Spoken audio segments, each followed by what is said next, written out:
Hey there, econ enthusiasts! What happens when a country's economic policies become the personal playground of one man? You get ergonomics. In today's video, we'll dive into the fascinating story of Turkey's economic rollercoaster ride and the man behind it all, President Recep Tayyip Erdogan. From currency crisis to political instability, we're going to explore how Erdogan's policies led to the downfall of the Turkish economy. So, buckle up and let's embark on this thrilling adventure. Once upon a time, in a land of stunning landscapes and rich history, a charismatic politician named Recep Tayyip Erdogan rose to power. Erdogan, Turkey's president since 2003, was a man with a vision. He wanted to transform Turkey into a global powerhouse by modernizing its economy, infrastructure, and social policies. But as the years rolled on, the fairy tale took a darker turn. Erdogan's pursuit of power and control led to economic mismanagement, currency crises, and rising inflation. Erdogan's economic policies, dubbed Erdoganomics, were marked by a series of controversial decisions. He favored low interest rates to fuel growth, often meddling in the central bank's affairs, leading to its loss of credibility.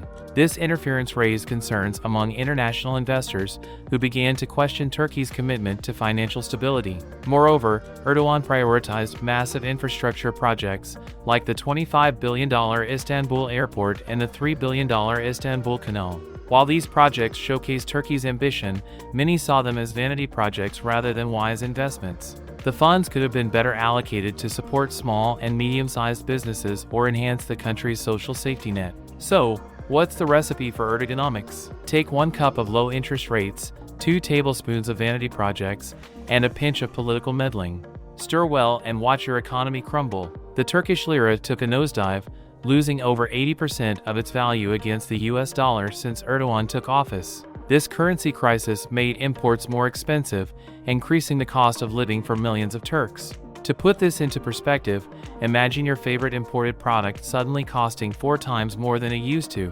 Let us know other examples where currency crises have hurt a nation's economy by sharing your thoughts in the comments.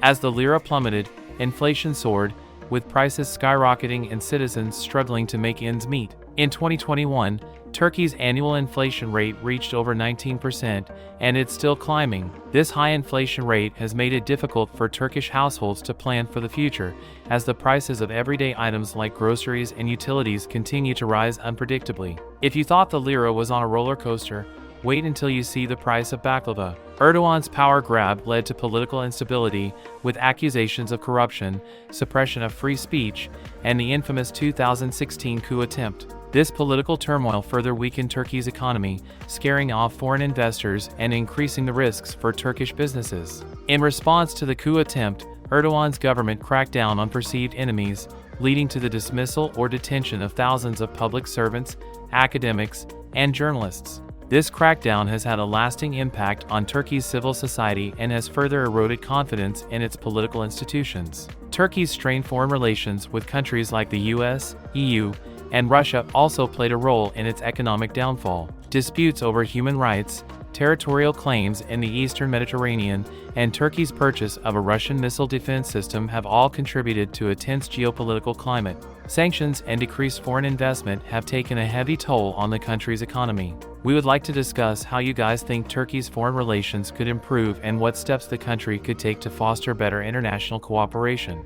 Turkey's debt burden has skyrocketed under Erdogan, with external debt reaching 60% of GDP in 2020. This massive debt burden hampers economic growth and makes the country vulnerable to financial crises. Turkey's reliance on foreign-denominated debt has further exacerbated the situation, as the falling lira makes it more difficult for the country to repay its obligations. With all these factors combined, confidence in Turkey's economy has significantly declined. Businesses and consumers are hesitant to invest, further stalling economic growth. The loss of confidence has led to reduced spending, increased capital flight, and a general sense of unease among Turkish citizens and business owners.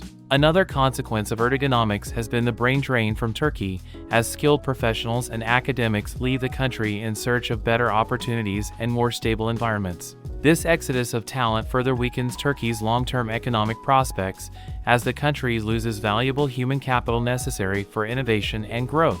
One of the most significant consequences of Erdoganomics has been the high unemployment rate, which has been steadily rising since 2013. As of 2021, the overall unemployment rate was around 14%, but the situation was even worse for the younger population. Youth unemployment in Turkey reached an alarming 25% in the same year, leading to widespread frustration and disillusionment among the country's future workforce. This high unemployment rate has long-term implications, as jobless young people may become increasingly disengaged from the labor market, leading to a loss of skills and human capital. The lack of opportunities and economic prospects for the youth is a ticking time bomb that can further exacerbate Turkey's economic woes.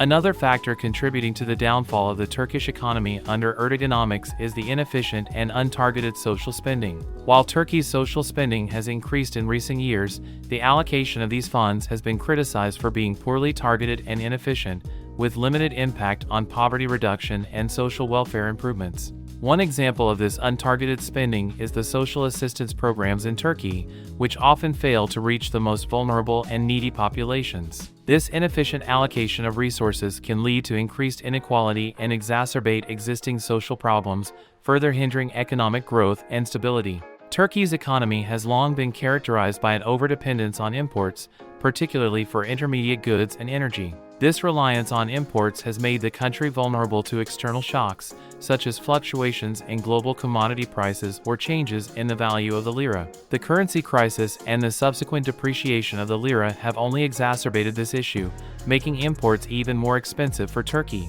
Additionally, Turkey's economy has not diversified sufficiently to ensure sustainable long-term growth. While there have been some efforts to develop high-value-added industries, such as technology and innovation, these sectors still represent a relatively small portion of Turkey's overall economic output. Lastly, Erdoganomics has not adequately addressed the environmental challenges facing Turkey. Rapid urbanization, industrialization, and an emphasis on growth at any cost have led to environmental degradation, including deforestation, pollution, and loss of biodiversity.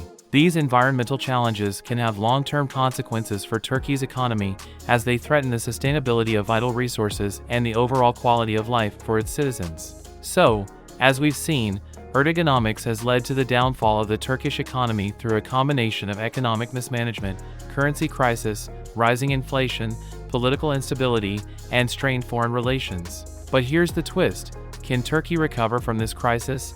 And what will it take to get the economy back on track? Is there a chance for a new economic model to emerge, one that prioritizes stability, growth, and inclusivity? Let us know your thoughts on Turkey's potential for economic recovery in the comments section.